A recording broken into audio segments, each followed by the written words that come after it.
Voici le baromètre.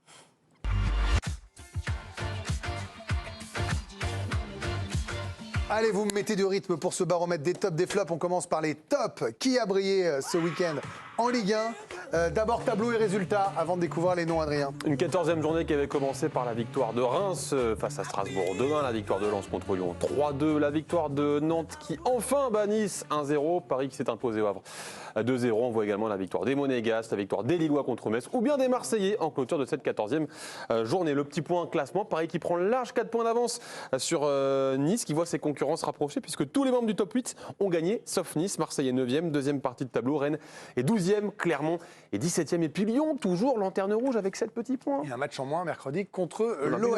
On remet à nouveau James Brown quand même pour les tops. Hein. Voilà. I feel good et Lucas Chevalier a été absolument exceptionnel ce week-end. Il a évidemment grandement contribué à la victoire des Lillois contre Metz parce qu'il a notamment arrêté 2 pénaltys, 4 arrêts effectués dont 2 sur pénalty, 8 sur 10 dans l'équipe. Ça lui vaut ses mots dans la Voix du Nord. Ce Chevalier est époustouflant. Il a signé une performance de très haut niveau qui a permis à son équipe de poursuivre son excellent début de saison. Même lui n'en revenait pas, Lucas Chevalier, hier au micro de Sébastien Boué. Coéquipier, ça n'arrive pas tous les jours. Donc, je ne sais même pas si ça va encore arriver dans ma carrière, deux en un match. Donc c'est bien pour la confiance, c'est bien pour la tête. Et oui, forcément, que je pense que ça restera une performance que j'oublierai pas. On verra sur la durée si ça se reproduit en fait. Mais voilà, c'est pas forcément quelque chose sur lequel je travaille. Je pense plutôt, les pénaltys, je pense plutôt au feeling, à ce que tu ressens sur le moment et l'instinct. Que vraiment bosser dessus. Quel atout pour Lille et on l'espère également pour les Bleuets en vue des JO, hein, parce qu'il pourrait rentrer dans la danse. Ouais, il explose les plafonds de verre successifs qui lui sont proposés. C'est un garçon qui va plus vite que la musique, qui, on le voit, est souvent envoyé en après-match parce que c'est quelqu'un qui a déjà une maturité, une aisance. On sent qu'il est au-dessus de la... On l'avait reçu, vous étiez là le jour où on l'avait reçu, il avait parlé avec ses lunettes faciles. Il parle d'instinct, moi je suis sûr que c'est un gros bosseur aussi. Déjà, quand il est arrivé au LOSC, on avait un doute sur son jeu au pied. Il a travaillé énormément son jeu au pied. Et comme il est jeune, il est comme une éponge, donc on voit tout de suite la progression. Pour moi, c'est le meilleur gardien du championnat de France à l'heure actuelle avec Boulka. Le gardien de Nice. Et pour moi, il sera au JO et il est pour moi dans la hiérarchie le numéro 3 des gardiens de l'équipe de France après Brice Samba. Beaucoup de phrases définitives de la part de Ludovic Obraniak au mois de décembre. Vous me demandez mon avis, je vous le donne. Et je l'achète avec grand plaisir, Ludovic Obraniak. Ne soyez pas agressif. On enchaîne avec un double top. C'est Jocelyn Gourvenec pour sa première avec Nantes. C'est gagné. Première réussie puisque Nantes n'avait pas gagné depuis le 22 octobre dernier. D'abord, il s'est imposé, puis surtout, il s'est imposé face à Nice qui était jusque-là invaincu. Lui qui avait tactiquement bien préparé cette rencontre. Écoutez-le en conférence de presse. On a, je pense, bien bloqué Nantes, qui habituellement est extrêmement influent. C'est quasiment un numéro 10 reculé. Il a une telle vista, il a une telle qualité technique. Il s'organise vite. C'est vraiment un très grand joueur et il fallait pouvoir limiter son influence et je trouve qu'on l'a plutôt bien fait. Et puis dans un deuxième temps, il fallait aussi contrôler Mofi et Boga qui sont des poisons incroyables depuis ce début de saison. Et je trouve qu'on a bien défendu sur eux. Karim Benani, ils ont fait chuter Nice, ils ont marqué un but et battu Nice. Voilà l'exploit de Nantes. Ouais, et puis content pour Jocelyn Gourvenec qui méritait d'avoir une nouvelle chance, je trouve, dans l'élite après son passage à Lille, mitigé. Il n'avait pas été très bon en championnat. Son équipe avait été dans le poste-titre. Hein, c'est toujours très compliqué. Ludo l'a vécu à l'époque.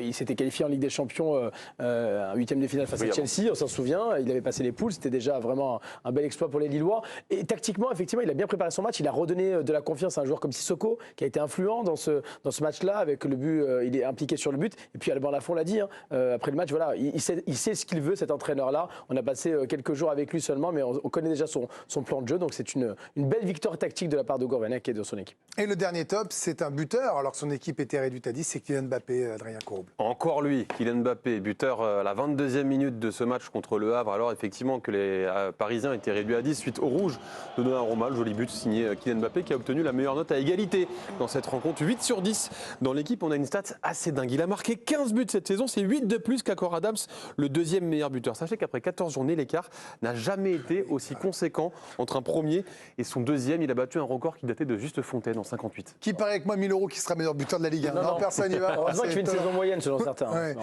Mickaël Peut-être les autres Jorasso, attaquants qui font des saisons moyennes aussi. Peut-être. on vient vous voir pour le Havre, évidemment, votre club de cœur, et puis donc Mbappé au Havre. Il vous a plu son match, ce 8 sur 10 sur l'équipe, ce but qu'il va mettre? 10 contre 11. Il y a la première occasion sur Dembélé qui le lance en une touche de balle. La connexion entre les deux, elle est super. Il invente ce but. Je veux dire, il s'arrête, il ne demande pas vraiment la balle, il la reçoit, il enchaîne. C'est très dur à mettre ça, par exemple, un but comme ça? Bah, le ballon, il n'est pas face au but, il doit l'enrouler, mettre de la force, il est arrêté, donc il réussit juste avec, sans vraiment armer, à envoyer de la puissance et de la précision. C'est assez incroyable. Et au niveau, voilà, le PSG à 10 contre 11 avec Mbappé, ils ne sont pas à 10 contre 11, c'est ça le problème. Et ils n'ont pas besoin, je reviens toujours sur le même sujet, il faut mettre un système Mbappé. Un système où on met tout pour qu'il puisse aller marquer des buts. Il n'y a pas besoin d'inventer 50 000 choses. Il faut aussi un peu libérer Dembélé pour qu'il puisse lui donner la balle et il fait le reste du boulot. On va passer au BDB, le bonus du barreau avec vous, Alicia. Vous faites pas avec votre petite. Ouais, je crois que c'était pour ça, moi, au bonus début. du barreau, c'est pas mal. Du non barreau, vous frappez. Ça fait juge. Bon, Barreau, Alors, pour ceux qui n'étaient pas là, il y a un maillet parce qu'on aura un nouveau jeu, les enchères. Mais bon, vous savez, Alicia débute en télévision, on en a parlé il y a 1h30.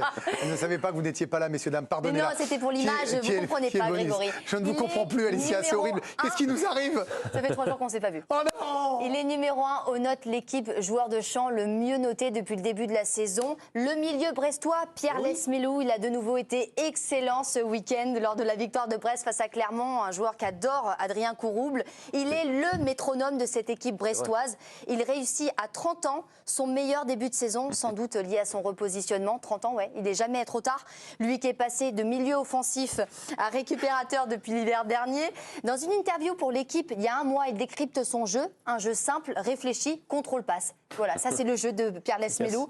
Un parcours singulier aussi. Il n'a pas été conservé par le centre de formation des Girondins, repassé par la case amateur, Le flair. avant de découvrir l'élite à 23 ans. Donc c'est un besogneux qui n'a jamais rien lâché. Aujourd'hui, il rayonne et il devance Ougarté aux notes l'équipe. C'est le joueur le mieux noté. Allez, adjugé vendu, vous restez dans l'émission jusqu'à 21h. Mais il sera suspendu contre compris Strasbourg cette semaine. Avec Oui, Brest. c'est vrai. Allez, absolument. adjugé vendu, le mec qui devient dingue. Je prends, super. Allez, non, là, on ne réclame pas. J'ai la flemme de me mettre sur le banc. Il faut qu'on enchaîne avec les flops. Ça, c'est moins bien passé pour eux. Super jingle, bravo pour la musique. On y va avec Toulouse, Adrien. Ils n'ont pas réussi à gagner, les Toulousains. Un partout contre Lorient. Mauvais résultat avec des chiffres qui commencent à faire peur. Toulouse qui a perdu 7 points cette saison en Ligue 1 à cause de buts encaissés à partir de la 89e minute de jeu. Au moins 4 de plus que toute autre Combien équipe. Toulouse a perdu 12 points après avoir ouvert le score cette saison en Ligue 1. Plus au total, ne glanant qu'une victoire pour 3 nuls et 2 défaites. Il s'agit du 7e match d'affilée sans victoire pour le TFC. La dernière remonte au 1er octobre face à Metz. Le site lesviolets.com qui nous rappelle d'ailleurs après ce match que le vestiaire était un petit peu au bord de l'implosion. Il y a eu des mots d'Alinga qui ne comprenait pas la décision de son coach. Ça a un petit peu explosé dans le vestiaire et Damien Comolli, le président toulousain, est, paraît-il, allé tirer quelques oreilles. Voilà, non, Ah non, je crois que vous avez les oreilles. Je pensais qu'on avait les images. Moi, j'étais tendu, je suis super. Il y a Damien Comolli, il tire les oreilles. Je me suis dit, c'est chaud là, un dossier. D'accord, il faut qu'on imagine quoi. Voilà, exactement, Très bien. paraît-il. Hop là, l'oreille Ludo, du tir. Toulouse, je sais sur quoi vous allez aller. Vous avez une bonne tête à aller sur les datas. Bah, c'est Adrien qui nous fait la passe décisive. Là, c'est terrible la stat, Mais c'est non, le mais but à puisqu'ils sont pointilleux sur 97 les points. chiffres, je suppose qu'ils vont regarder ceci. Et moi, la data ne me pose pas de problème parce que je trouve qu'elle a aussi ses points forts. Je trouve que quand elle est poussée à l'extrême, elle devient aussi un peu néfaste. Et le choix qui a été fait sur le changement d'entraîneur, parce que finalement l'entraîneur adjoint aurait, selon les calculs, une moyenne de points supérieure à celle de Montagnier. J'y crois un peu. Il y a un petit côté Minority J'y Report. crois un peu moins. Et je pense que Montagnier avait toute sa place avec cette saison réussie et notamment cette Coupe de France. Je trouve qu'il aurait dû avoir une année Mais supplémentaire. et c'est quoi la suite de leur saison? Parce que là, on voit que ça se tire dans les pattes. C'est danger en bas. C'est en train d'imploser. Je ne sais pas si vous avez vu les déclarations d'après-match, mais bon, ça ne respire pas la sérénité. Bah, la sanction, c'est souvent l'entraîneur qui la prend. Il n'y a pas de secret. C'est lui qui a été mis sur le devant de la scène, c'est lui qui sera éjecté de la scène en premier pour pouvoir avoir un nouvel élan. On enchaîne avec un double flop et ils ont perdu pour la première fois de l'année. Nice. Ça devait bien arriver. Nice dans les flops pour la première fois cette saison. Nice qui a perdu son premier match en Ligue 1 depuis le 13 mai. C'est la fin d'une série de 16 rencontres sans défaite. Eux qui n'avaient jamais été menés cette saison. Eh bien, tout arrive. Ils ont perdu contre le FC Nantes. Ah, Anthony Clément, j'ai failli lancer une alerte enlèvement. Comment ça va, Anthony? Vous êtes en forme? Je ne voyais pas depuis le début du barreau. On salue Faro qui dessine pour nous. Nice a pris un but. Et ça, on ne sait pas faire, nous dit Dante. C'est vrai que finalement, on se demandait, mais c'était la semaine dernière, je crois. Que se passerait-il si les Niçois étaient menés? Est-ce qu'ils auraient cette capacité de réaction pour revenir au score et se dépatouiller d'un vent contraire? Est-ce que c'est un début de réponse ou c'est l'histoire d'un match? Le score laisse penser que non, évidemment, parce qu'ils ont perdu 1-0. Mais moi, je trouve que c'était plutôt un bon match des Niçois et que justement, ils ont montré, ils étaient obsédés par cette quête-là. Ils parlaient que de ça. Donc c'est vrai qu'on aurait pu craindre qu'est-ce qui allait se passer après. Moi, là, j'ai vu vraiment un bon match. Il suffit de regarder quel est le meilleur joueur nantais. Le meilleur joueur nantais, c'est Alban Lafont. Donc le gardien qui a fait beaucoup d'arrêts, donc ça veut dire que Nice a su être dangereux. Avec Mofi dans un nouveau rôle, normalement il jouait en pointe, là il jouait sur le côté droit et franchement c'était pas mal parce qu'ils étaient aussi sans Laborde. Donc moi je trouve pas que c'est une défaite inquiétante pour Nice, c'est justement, en plus ils ont perdu 1-0. La victoire de Nantes ressemble à celle de Nice, voilà, c'est une équipe qui a jamais eu beaucoup de marge parce que c'est pas une équipe qui gagne ses matchs 3 ou 4-0, ça devait leur arriver, mais je trouve que la façon... Vous pensez pas qu'ils vont lâcher par exemple? Non voilà, ça laisse plutôt penser qu'ils sont solides et qu'ils vont rester sur la même dynamique. Alors, ils en perdront d'autres, mais je pense que ce sera encore une équipe qui va savoir gagner en restant solide, parce que voilà, elle a quand même perdu 1-0. Il n'y a rien qui s'est écroulé du côté de l'OGC Nice. Et un mot Vikash aussi. Elle perd un peu de la même manière qu'elle gagne, en fait, finalement. Elle prend un seul but, elle marque un seul but. C'est assez logique, finalement. Voilà, elle n'expose pas à prendre un deuxième but, un troisième but.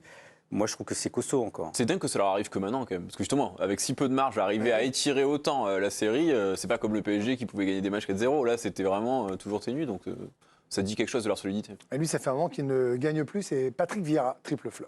Défaite 2-1 dans le froid de Reims pour les Strasbourgeois de Patrick Vieira. Là encore, il y a des chiffres qui font peur, notamment ceux de l'inefficacité face à Reims. Strasbourg a tiré 10 fois, n'a trouvé le cadre qu'à 3 reprises. C'est un mal qui est récurrent puisque seul Rennes a marqué moins de buts que Strasbourg à l'extérieur. Ils en ont marqué 3 seulement au début à l'extérieur.